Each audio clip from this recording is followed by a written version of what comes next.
All right, so let's start today's class. Uh, okay, so so before we move to today's session, so let me recap what I have done in last few lectures. So we discussed about intrinsic semiconductor, uh, extrinsic semiconductor, solid solubility limit, and band gap narrowing. So uh, we did it.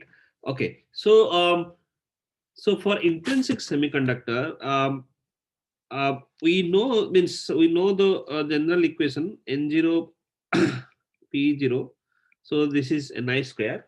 So this part we already know. And for a extrinsic semiconductor, so extrinsic semiconductor can be N type or P type semiconductor.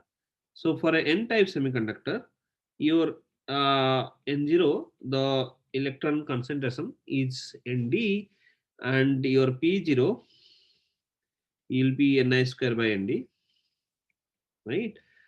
For a P type semiconductor, your N0 will be Ni square by Na, and your P0 is Na, right? So when I'm talking about Na is the donor concentration, right? So when you're implanting your semiconductor with arsenic, let's say arsenic, so the Nd is the number of arsenic you are putting per centimeter cube, right? Number of arsenic atoms you are putting per centimeter cube, right? So the unit is per centimeter cube here, right? This is the doping, N-type doping per centimeter cube, and similarly Na is the acceptor concentration, right? Na is your acceptor uh, concentration, right? Okay, so also we have discussed, right? So N0 is nothing but Ni times exponential EF minus EI divided by KT, right? So from here you could also know this EF minus EI is KT ln N0 by Ni, and for a intrinsic semiconductor, right? So basically for an intrinsic semiconductor case, right? Your N0 equal to Ni, right? So basically your EF minus EI will be 0, and EF equal to EI, right? So that this part we know, right? This equation we know, right? But for an extrinsic semiconductor,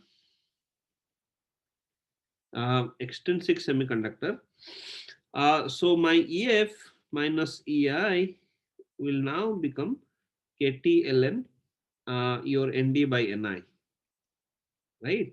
So what is this? So basically you could write, right? So EF, your formulable is now EI plus KT ln Nd by Ni, right?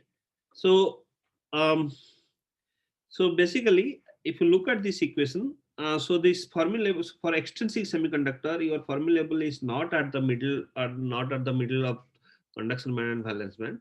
So your formulable also means energy level also increases, right? So for N-type semiconductor, so your formulable is above EI, right? Because if you look at this KT ln Nd by Ni, this is a positive number. So EF minus EI is positive number. So your formulable moves towards the conduction band. And if if I write EC minus EF, right? So this will be EC minus EI minus KT ln Nd by Ni. So EC minus EI, you know, right? So this is nothing but your half of the band gap, right? And KT ln Nd by Ni, right? So basically, if you see, as you go on increasing the doping, your Nd will increase. That means your EC minus EF is decreasing. That means your formulable is moving closer to the conduction band, right? So that can also be understood theoretically. When you dope, right? So electron concentration in the conduction band increases, and we also saw that hole concentration in the valence band also reduces, right? So since if you look from the Fermi-Dirac statistics point of view, your Fermi level needs to move towards the conduction band, right? So Fermi-Dirac statistics or this Fermi function, right, uh, tells you the probability of finding an electron in the conduction band, right, hole in the valence band, right? Since we are now more number of electrons in the conduction band, that means your Fermi level will move towards the conduction band, right? And from the equation also, you know that EC minus EF is Eg by 2 minus KTln Nd by Ni, right? So if I take this here, um, right, EC minus EF is Eg by 2 minus KT ln Nd by Ni, and similarly you could also write EF minus EV is something similar, right? You could also derive this, right? So for a n-type semiconductor, your Fermi level moves closer to the valence band, sorry, conduction band. And for a p-type semiconductor, as you go on increasing the p-type doping, or as you go on increasing the Na, your Fermi level will move closer to the valence band, right? But the point is, if you go on increasing in D, at some point your EC minus EF will be negative, because if you see from this equation also, right, if you go on increasing ND, at some point your EC minus EF will be negative, right? So as we have discussed yesterday, your ND, the maximum ND is maximum ND depends on the solid solubility limit, and we have seen that if you want to dope your semiconductor with arsenic, you could go almost up to 10 to 21 per centimeter cube. And if your Ni, we know for silicon is let's say 2 into 10 to 10 or 1.5 into 10 to 10, let's say 10 to 10 per centimeter cube. So you could also calculate, right? So in this case, your EC minus EF will be, so this is 0.56 minus, this is 26 milli electron volt anyway, ln 10 to 11, right? So this is definitely, so what is ln 10 to 11? Can somebody do the calculation and tell me?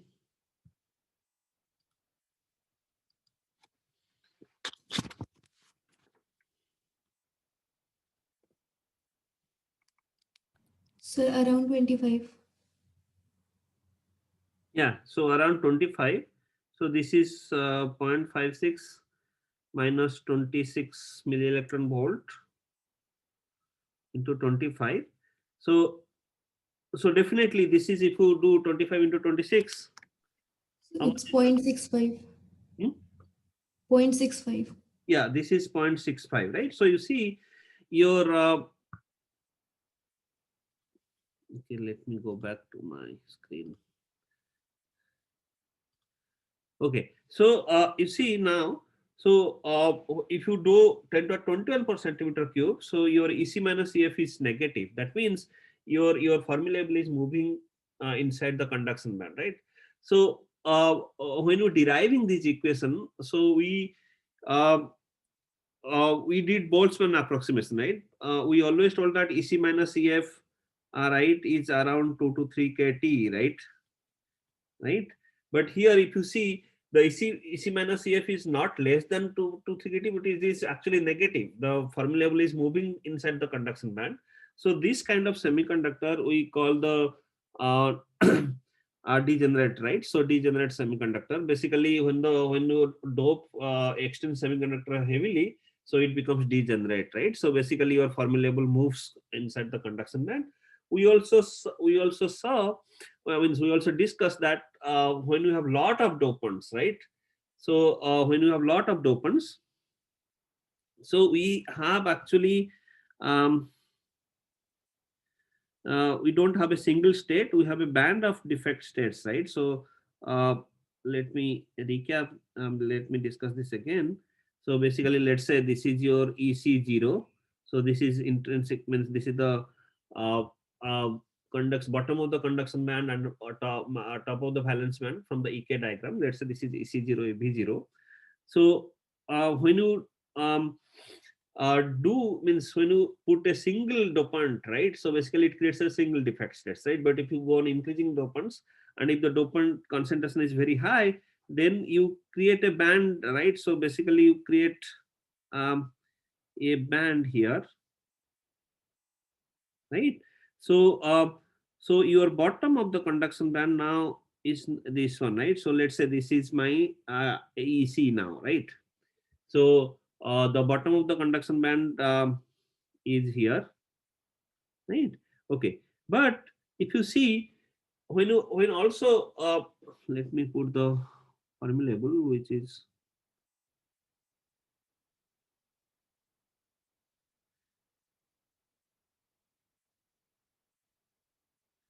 so this was my intrinsic level, which was uh, between EC0 and EV0, right? Midway between EC0 and EV0. So your so when in for an intrinsic semiconductor, your formulable was at the intrinsic energy level, and as you go on doping, your formulable will move towards the conduction band, and if you dope it heavily, your formulable will be somewhere inside the conduction band, right? So your formulable will go inside the conduction band, right? So let's say this is EF, right? But please keep in mind the formulable, the moment formulable goes inside conduction band, right? See, because there are a lot of states, and we always assume that the the electrons is mostly at the means electrons are accumulated mostly at the bottom of the conduction band. So your formulable, the moment it enters, since there are a lot of states, right? So it could not move very far, means it could move very far from the EC, right? So EF will be very close to EC, maybe few kts or like that, right? So for this is the situation for a degenerate semiconductor, right? Degenerate semiconductor, call it degenerate semiconductor, and you see the band gap. So this was your actual band gap, EG0, right? And you have now this band gap here, right? So please note this. So this one between EV and EF, so we call it the apparent band gap, right? So you could write this as apparent band gap, because so now so how do you measure band gap, right? Let's say you are given a semiconductor and you are asked to measure the band gap in the lab. How do you do?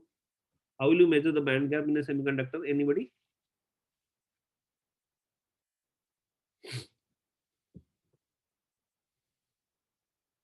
Shruti? So if you're given a piece of semiconductor and you are asked, okay, measure the band gap of that semiconductor, how will you measure?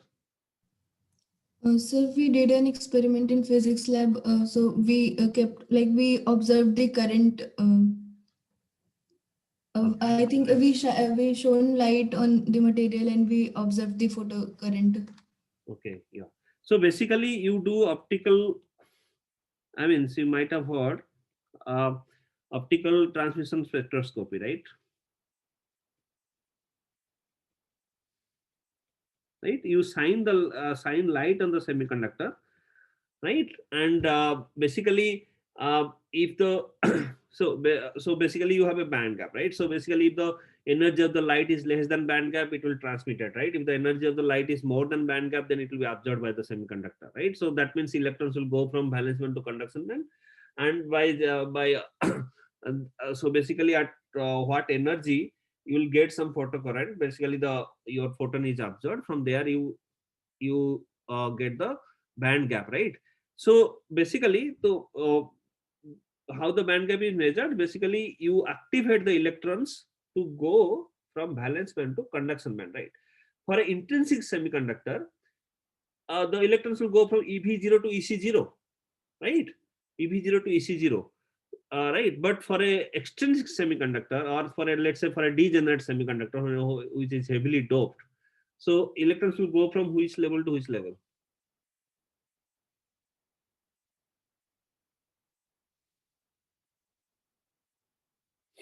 Anybody?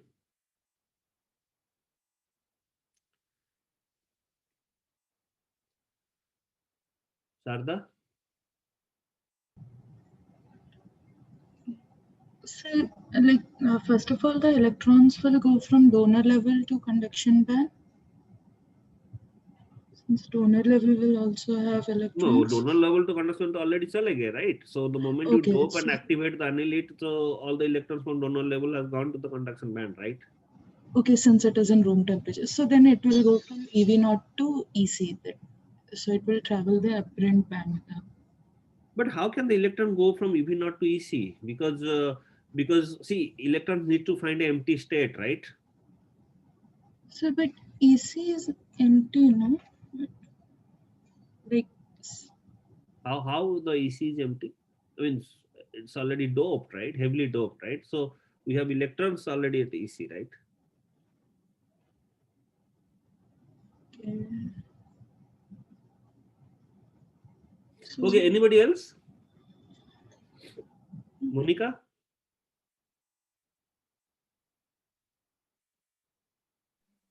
So the electron, they'll probably go to like the empty bands, as you said. So EC would be to the only option. Like they'll go to the conduction band, the free states of the conduction band.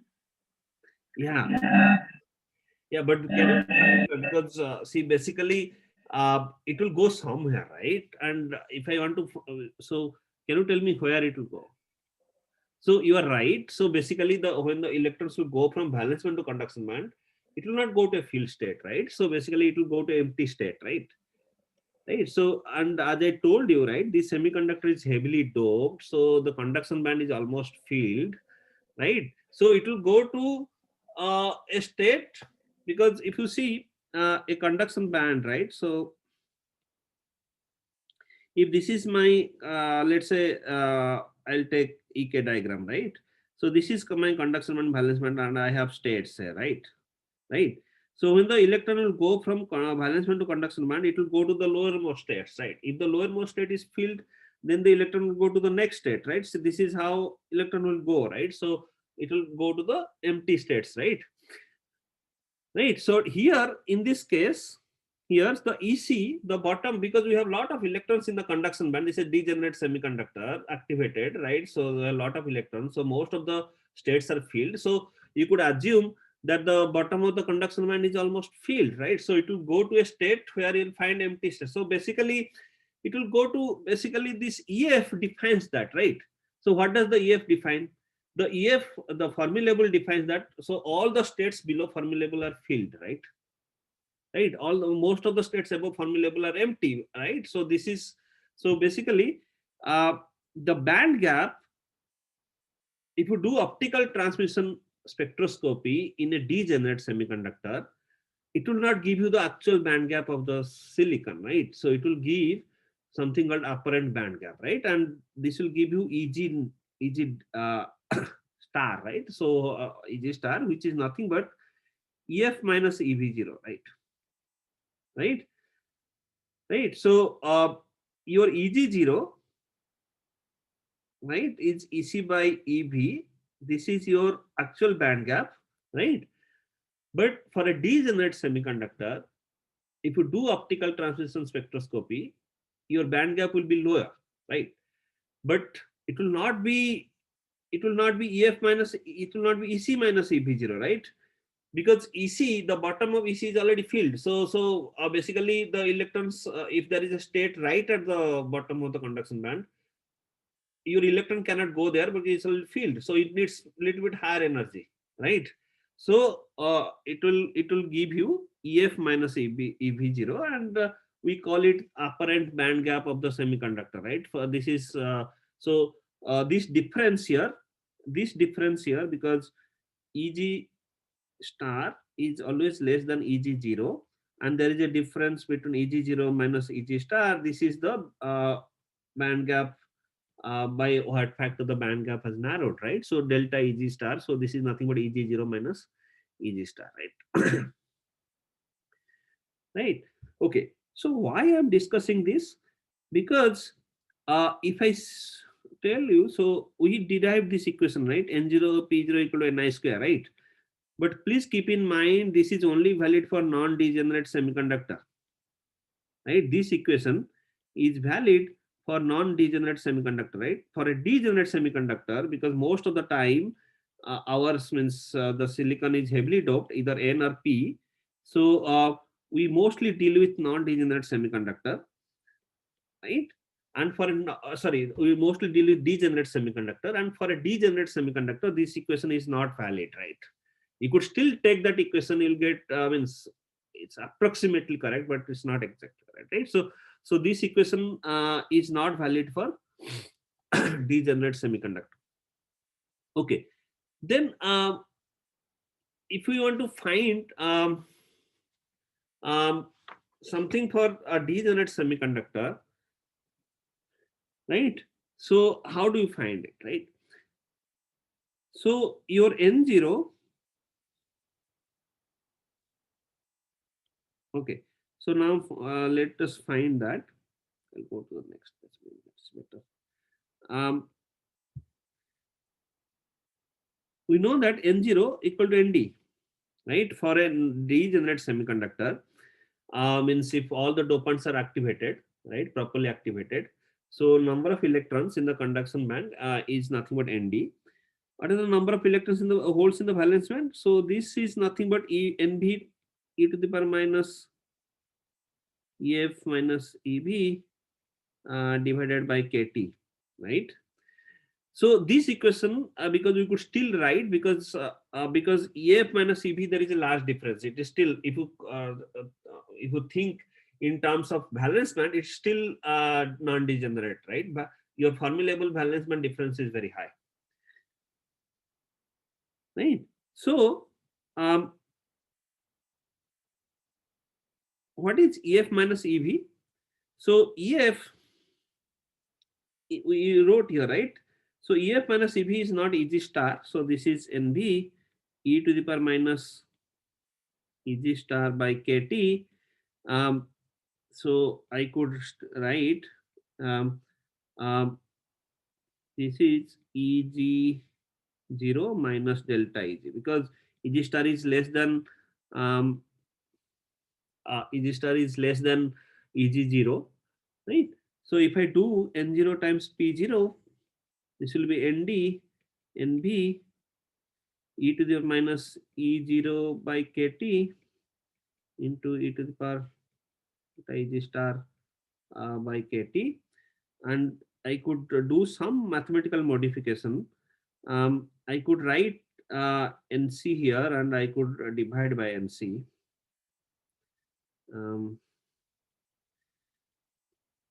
Yeah, so I could write NC here. I do the NC multiplication. So if I do that, I'll get this expression, right? Right. And if you look at this part here, right? So this is nothing but your Ni square. So Nd Nc e to the power by Kt into Ni square, right? So you see, for a degenerate semiconductor, your N0 P0 is not Ni square. Your N0 P0 is Nd divided by effective density of states in conduction band. Nc is effective density of states in the conduction band.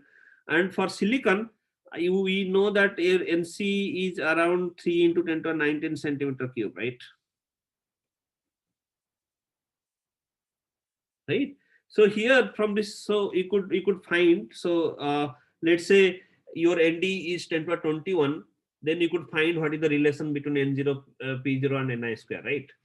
So for that also you need delta Eg star, and delta Eg star, this could be measured from optical transmission microscopy, right? So you'll get it from optical transmission microscopy, right? If somebody gave you this data, then you could find the relation between N0 P0 and Ni square, right? Spectroscopy, right? Okay. So if you see here, if delta Eg star, right, is 0, right? So right, So your N0 P0 will be ND by NC times Ni square. Okay, so this expression is only valid for degenerate semiconductor. So if you know delta Eg star, if you know the effective density of states, if you know your doping, you could find the relation between, means your N0 P0 will be some constant. It will be some constant into Ni square, right? And this k might be more than 1, right? So k will not be equal to 1, k will be more than 1 in this case, right? And here k is more than 1, right? And similarly, you could also write this N0 P0 on the, if it's a p-type semiconductor, because p-type semiconductor and p-type degenerate semiconductor, I could, let me write down, for a p-type degenerate semiconductor, your N0 P0 equation will be Na type by Nb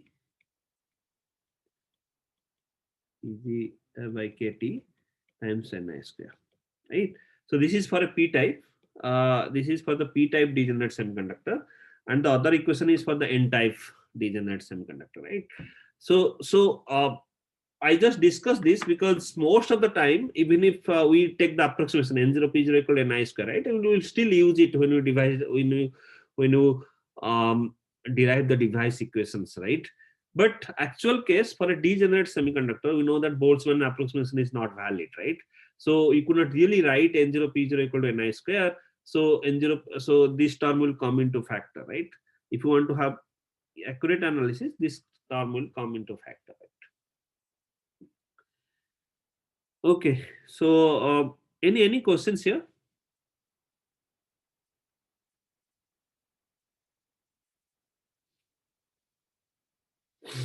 No questions? Sir, I still didn't understand like why EG star is from measured from EF. Like, how do we know the state, the empty state?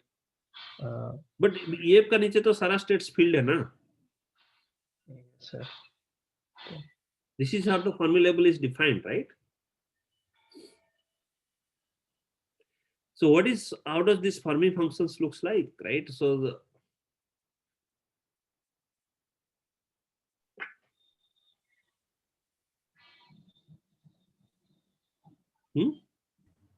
Sir yeah, sir इसमें sir delta easy star major कैसे होगा, क्योंकि means optical transmission you will give EG star, you know EG0 for silicon. Okay okay So let's say your optical transmission spectroscopy will give you 1 electron volt, right? And you know that the semiconductor band gap is 1.12 electron volt, right? So 1.12 electron volt minus 1 electron volt. So your EG star is 0.12 electron volt, right? Right. So answering Ohm's question, right? So so this is the Fermi function, right? So basically, I don't know whether we have done it this last. So basically, we have this Fermi function, right? This Fe is 1 by 1 plus e to the minus e minus ef by kt, right? And we told that at absolute zero, if you plot, right, if this is ef, right, so it will have something like this, right? So this is my ef and this is my probability, right? Right. So okay, ulta ho gaya. So this is my Fe and this is my E, right? Right. So at Fermi level, below Fermi level, all the states are filled, right? This is what started with, right? And above Fermi level, and okay, this is valid at absolute zero temperature, right? If you increase the temperature, there is finite possibility that little bit, I mean, states above might be filled, right? Right. So there is some possibility here, right? So so from this assumption here, if you basically your conduction band has already moved into your Fermi level has already moved into conduction band, right? And as I told you, your Fermi level cannot move very far from the conduction band because you have a lot of states, right? So these electrons will fill and it will take some time to fill these electrons, right? So your EF cannot be very far from your conduction band edge, right? This EC, right? So, but you could safely assume that below this Fermi level, all the states are filled, right? And above the Fermi level, there are places, there are empty states, right? If an electron has to go from valence band to conduction band, it will go some states above EF, right? Right? Assuming that that state is very close to Fermi level, you could define EG star as EF minus EV0, right? Yes, sir, I got that. But like we defined this EC because we had donor level there. So we had so many donors that it created a band there, right? So all these donors would have had all these donors level would have already had electrons, right? So how did we get EF there? No, EF has to. How do you get EF means? Sir, I'm No, saying definitely this part is not filled, right?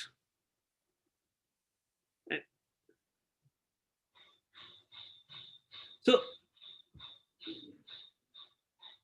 see,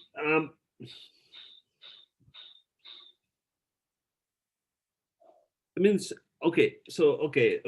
So I got what is your question, right? So basically, yeah. So maybe I miss. Okay, maybe I'll be okay. Let me clarify that thing, right? So let's say this is my EC here.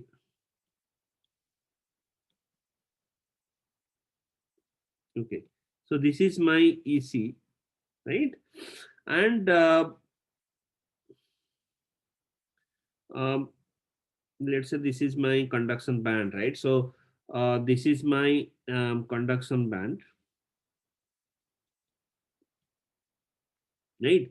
And EC is the bottom of the conduction band, right? The minima, conduction band minima, right? And we have states here, right? Right? We have states. Okay.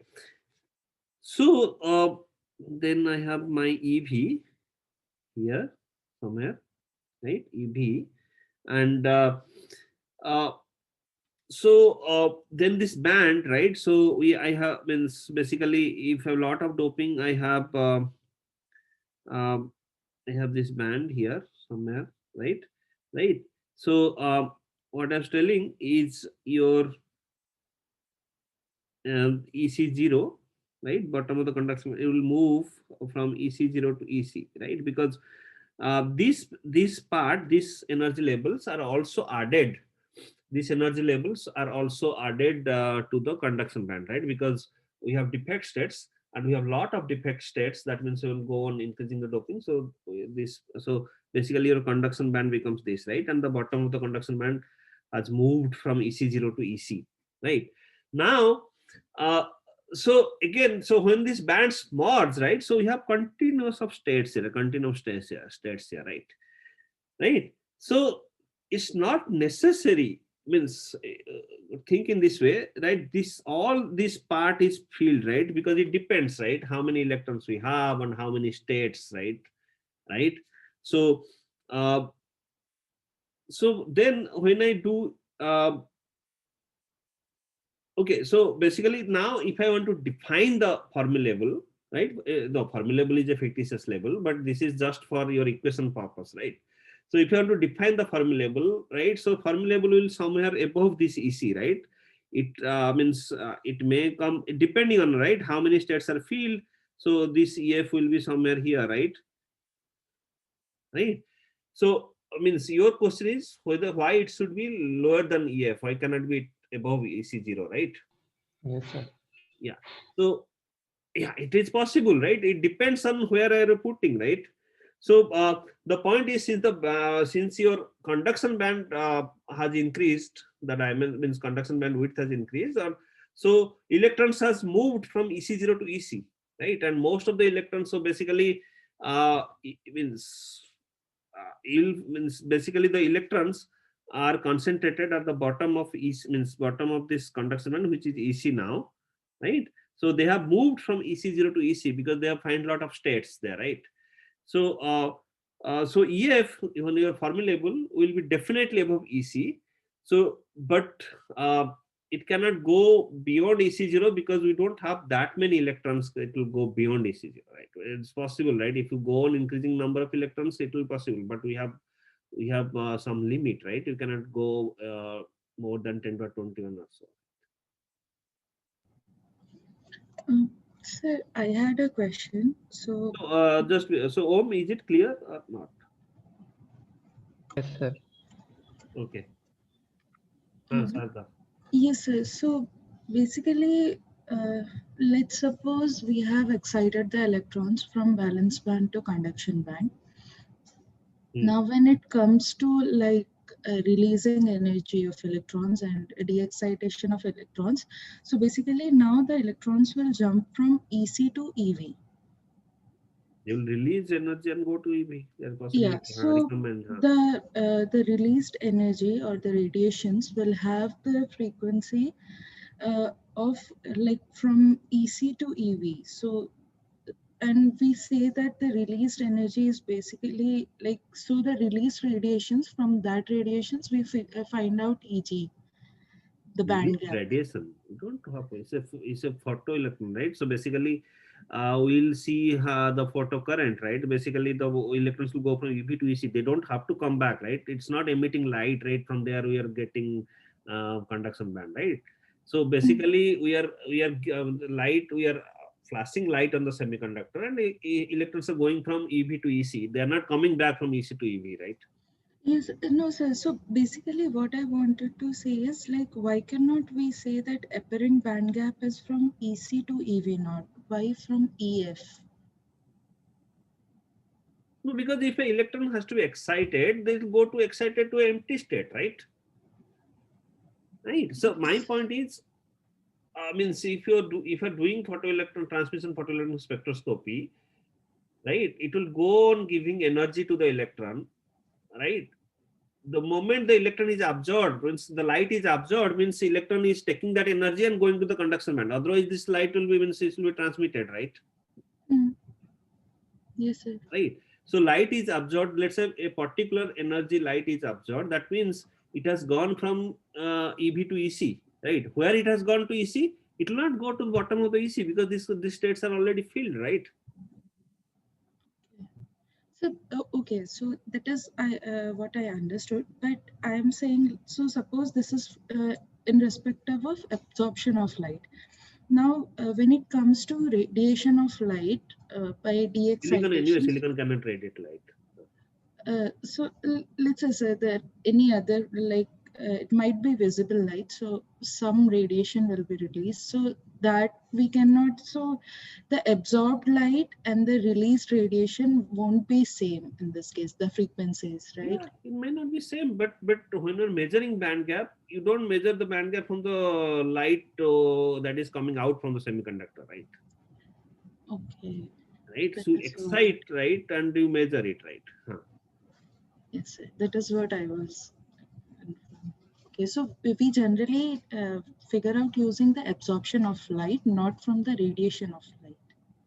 No, see, optical transmission spectroscopy is that you flash light on the semiconductor, light different energies. So basically, you increase the wavelength slowly of the light wavelength, right? So that means energy of the light is changing.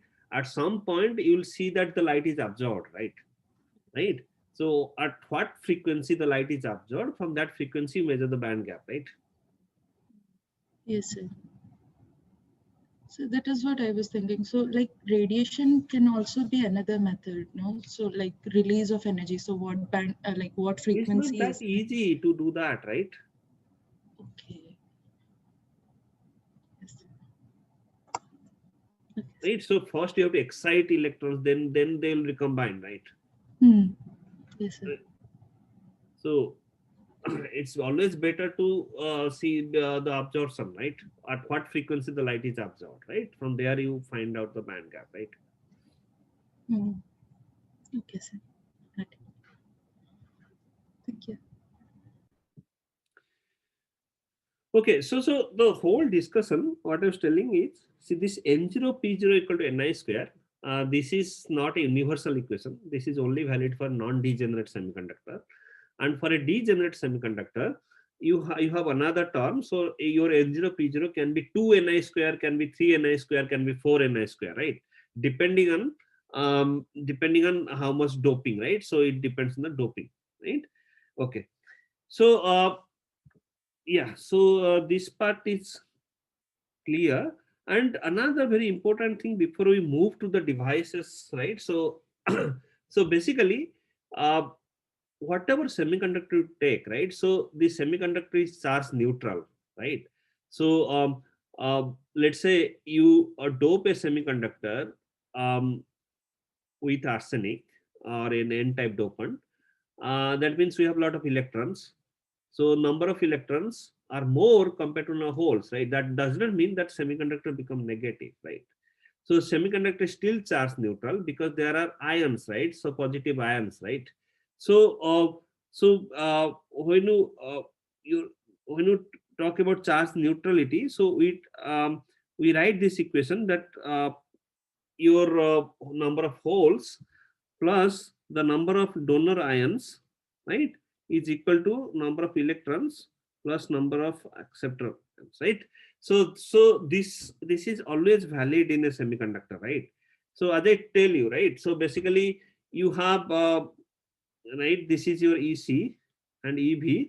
Let's say you dope with one dopant, so it creates a defect states ED here, right? And the electrons go from this defect state to your EC, right? And but this ED, so there is a positive ion, right? Because the moment because this is a defect label, right? This is defect label. The moment the electron go from this defect states to EC, that means we will have a positive ion here, right? So we have one more electron which is negative charge, but if you look from the semiconductor point of view, we also one donor ion, right? So so if you have n number of electrons, extra n number of electrons, so we have also extra n number of donor ions, right? So your semiconductor is always charge neutral, right? So you have to keep in mind this equation. Even if you're telling for n-type semiconductor, number of electrons is more than number of holes, but but the semiconductor is charge neutral, right? That means this equation is always valid. P the whole plus Nd plus equal to n plus Na minus, right? And also we many times we have n and p doping both, right? N type and p type doping both, right? So let's say if you take a piece of semiconductor and you do n type dopant Nd and Na, you implant both, right? Let's say this is 10 to the 17 per centimeter cube and this is 10 to the 16 per centimeter cube, right? So so here that means this is a net n-type semiconductor with a doping of 10 to the 17 minus 10 to the 16, right? So this can be 9 into 10 to the 16 per centimeter cube, right? N-type dopant side. So here if you see, uh, if I do the number of holes will be 10 to the 16, right? Number of electrons will be 10 to the 17, right? At the same time, Nd plus is also 10 to 17 and Na minus also 10 to 16. But think, right? So you have 10 to 17 defect sets and the electrons goes from that defect set to the conduction band. So that means we have 10 to 17 donor ions also, right? So, so if you see P plus Nd plus, so this part is equal to N plus Na minus, right? Right. So this equation, I mean, this is a charge neutrality your this is means your semiconductor is always charge neutral. So we'll write this equation again and again when you go to a device and when we'll derive the equations, right? Okay. Any questions here?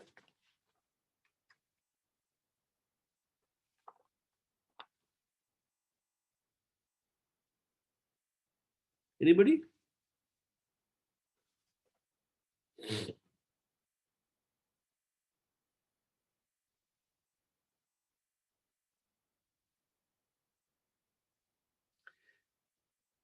So you could also write this as means basically P plus ND minus N minus Na equal to 0. So here it assumes that this all the dopants are properly activated. That means you have ND dopants. So all those dopants are activated means all these dopants are at the lattice site, right? That means ND equal to ND plus, right? So assuming that a proper ionization happens, so this you could also write P plus ND minus N minus Na equal to 0, right? Um,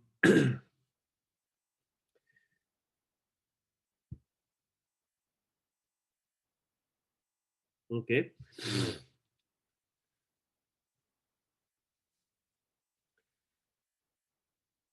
Okay, any questions here?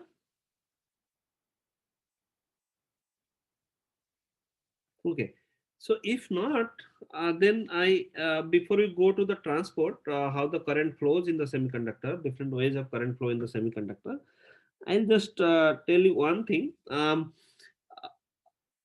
This will be important also when you go to the device, uh, right? So if this is my EC and EB, and I have this, let's say this is my I have an n-type semiconductor, right? And uh, so if you see right, um, whatever, so we have density of states here, right? So we have density, you have states in the conduction band, we have states in the valence band.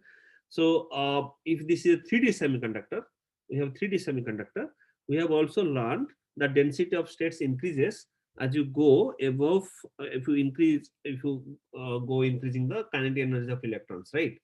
So if my electron is at this place here, right?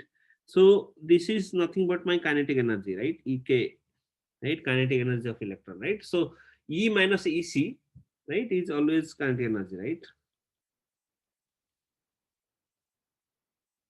Right.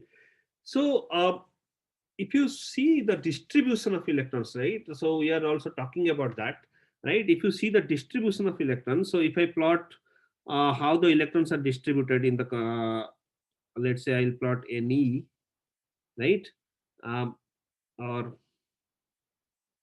okay, so let's say I'll plot Ne here, right? Concentration of electron. How does the concentration of electron change as you increase E, right?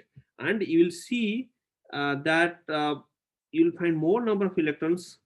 You what it means, many times I told you, right? You will find the electrons at the bottom of the conduction band, right? So you'll always assume that you will find a lot of electrons at the bottom, then there is exponential reduction of electrons, right? But this is not the case. Actually, if you actually solve, you will see that your number of electrons will increase. So it will peak somewhere, then it will decrease, right? So this is very important because when we'll go to the PN junction, we'll also see the injection of electrons from P to N, right? And this distribution is very important at this point, right? Um, so, so the number of electrons uh, peaks at some EK, some kinetic energy, then it reduces exponentially, and this energy is half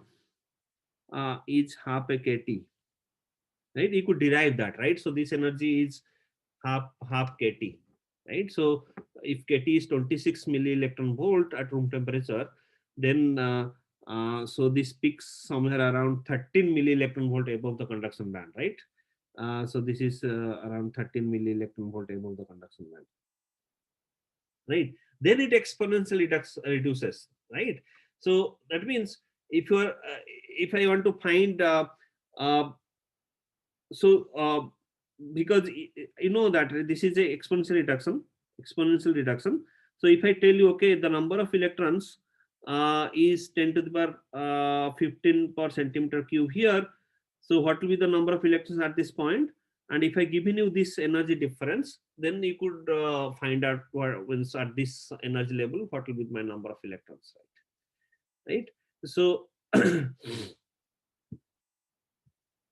right. So anybody has any doubt here, or should I means or you want me to clarify?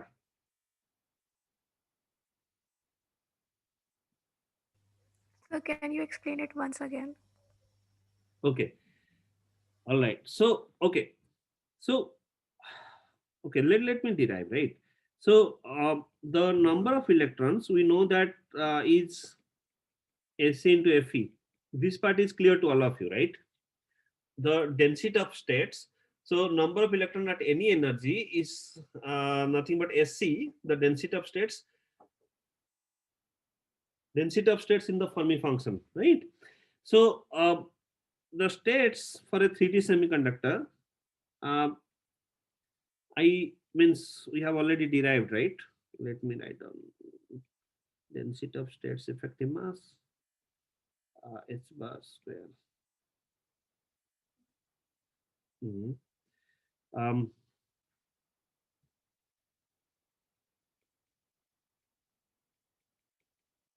so this is my SC. I don't know whether missing some point, but I could check, right? So this is my SE times Fermi function, which is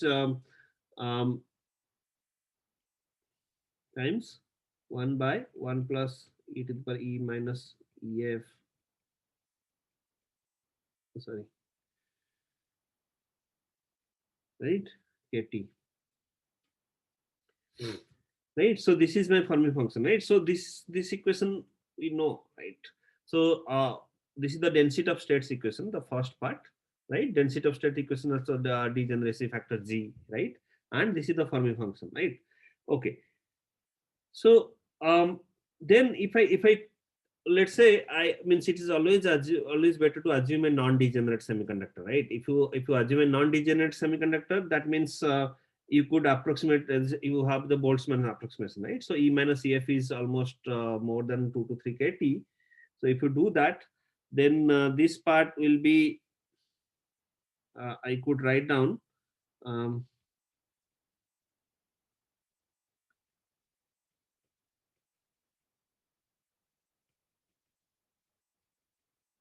root over E minus EC, and this will be e to the power EF minus E by KT.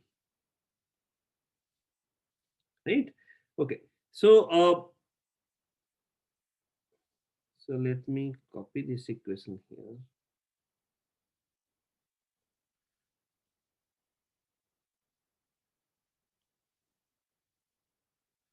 So this is your Ne, right? And EF minus E, I could also simplify.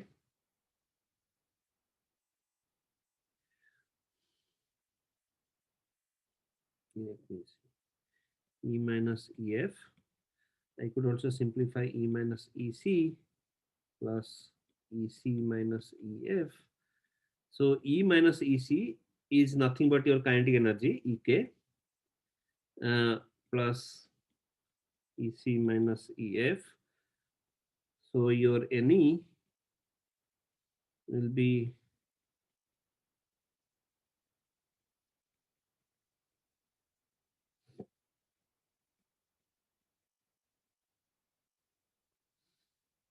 root over Ek, e to the power Ek minus Ek by Kt into e to the power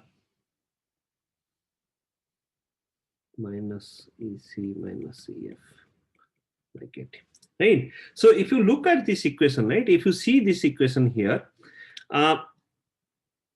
so these parameters 1 by 2 pi square G, this 3 by 2, and also this e to the power E minus Ec minus Ef by Kt, right? So these are all constants, right? So your Ec is constant for a non-degenerate semiconductor. You know the conduction band minima. Your Fermi level is constant, right? So and your other factors, right? Effective mass, density of states, effective mass, h bar, G, everything is constant. So I could write this as K, right? Some constant, let's say C, root over Ek e to the minus Ek by Kt, right? So this is how the electrons are distributed in the conduction band, right? So so if you take this equation and plot it, right, right? Take some any constant C, right? So this is because since there is a root over Ek, so it will not exponentially decay, right? So from the bottom of the conduction band towards the higher energy level, right? So then if you plot it, then if you want to find the peak, right? So you could take dNe by d equal to 0, right? So at where it will 0. So basically you could do this exercise and you will see that if I plot Ne as a function of Ek, so it will have something like this, right? So this, it will peak somewhere, and that peak will happen at half kT, right? If the bottom of the conduction band is 0, so then this will happen at half kT, right? So so your electron concentration will increase to till half kT of kinetic energy, then it will exponentially reduce, right? Then it will exponentially reduce, right? So so this is from this equation. If you take this equation and plot it, right, and C, C you could find from here, right? If you know the density of states effective mass, EC minus EF, right? So EC minus EF is nothing but your doping, right? Right? And you could find out how does this change, right? So the point, so basically since this is half kT, means we could assume always that okay, electrons are means you'll find all the most of the electrons at the bottom of the conduction band, but it's not true. You find lot of electrons not at the bottom of the conduction band, but little bit above the conduction band, and that is half kT, right? And half kT is very less. Half kT is how much? So at room temperature is around 13 millielectron volt, right? Is it clear, Swati? Sorry, Yes, sir. Shruti, huh? Yes, sir. Yeah. Okay. So yeah, but it's always fair assumption that most of the electrons will find at the bottom of the conduction band. It is a fair assumption because if you neglect half kT is how much? 13 millielectron volt. You could always, but if you go for a actual solution, so electrons actually do not peak at the bottom of the conduction band. So there is a half kT energy, right? And so basically that's the reason if you go on increasing, if you go above the conduction band, the number of electrons that you find reduces exponentially, right? That's the reason, so we'll come back to PN junction, right? That is the reason why you have exponential relationship in PN junction. This is the reason why you have exponential relationship in BJT term in bipolar transistor also. And that's the reason why we have exponential relationship in the MOS transistor also, right? We'll see that. That's what I'm telling. This is very critical to understand. Okay, the number of electrons, we have conduction band. Let's say electron concentration peaks at the bottom of the conduction band, but if you increase energy, if you increase the kinetic energy, so your number of electrons, the electron density reduces exponentially, right? So because of this exponential nature, we have exponential characteristic in our devices, right? Any questions here?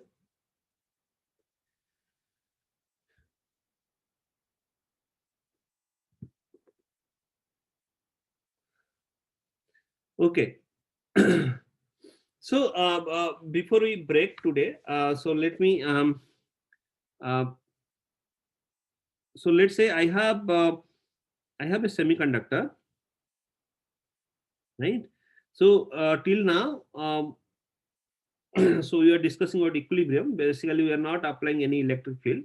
So this, let's say this is my N-type semiconductor, and if I apply electric, apply voltage across it, right? So how does my energy band diagram change? How will my energy band diagram look like now, right?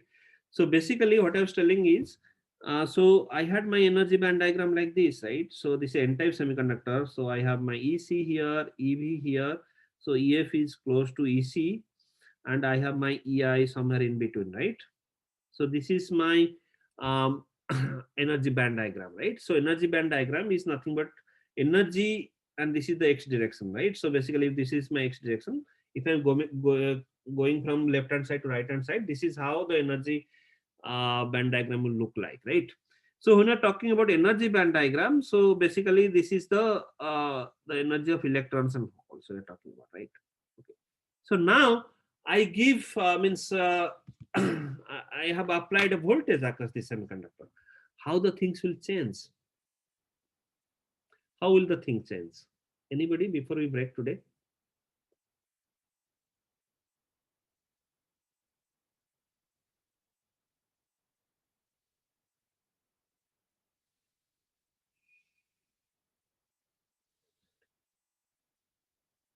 Okay, Nishant, how will the things change? Sir, as we apply the voltage across the semiconductor, then the electrons will get excited from the valence band. It will go somewhere to the conduction band. No, Yes, sir. okay. Anybody else? Monica? So there won't be any change in the band gap, but there would be like the energy bands will get tilted, like there will be a slant in the energy bands. Okay. Shruti? So the energy levels will shift like because that tilted band gap we get in PN junction. So it is like for N type, the bands will be lower and for P it will be higher. Okay, what will happen here is if you take these 2 points, right? So basically, because these are two extreme ends, right? And you plot the energy band diagram, just look at the extreme ends, right? So here the voltage is 0 volt, and here I am applying, let's say this is Vx, I am applying a Vx volt, right? Um, so if you look at the energy of electrons, right? So basically, the energy of electron is nothing but charge into voltage. So this is minus q times b, right? So energy is minus q times b. So here there will be no change of electron energy, but at this point there is a change in electron energy. That means the electron energy here is minus qb, right? So basically what will happen here is if you do your energy band diagram will tilt, right? So and this factor here is q times b, right? This factor will be q times b, right? So uh, and we could draw the intrinsic energy level, but you cannot draw the Fermi level because Fermi level is drawn only in the equilibrium condition, right? Equilibrium condition means there is no current flow in the semiconductor, right? Basically, uh, you see here when I applied some potential, right? So electrons charge is negative. That means the kinetic energy of electron will reduce, right? So your potential is reducing, right? So you see your potential. Okay, you could think from the potential energy point of view. So your potential is reducing. So since your potential from left hand side to right hand side varies linearly, then your band gap will also means your band energy band diagram will also vary linearly from left hand side to right hand side, right? So in this case, the moment you apply voltage, since there is a tilt in the energy band diagram, that which mentions that there is something called dE by dx is not zero, right? So dE by dx is nothing but your electric field, right? So we'll see that. So this is nothing but d by dx times minus qb. This is minus q times dv by dx, and dv by dx is nothing but your electric field. This is q times electric field, right? So the moment we have a change in band diagram, there is a slope in the energy band diagram, so we have an electric field. The moment we have electric field, the region is not charge neutral, right? So we'll discuss those things in the next class. We'll discuss about the electron hole flow, because the moment there is electric field, we'll have a flow of carriers, and that we call the transport, right? So the electrons and holes will move from one side to other side, right, depending on the electric field, right? So we'll discuss these things in the next class. Okay, any questions?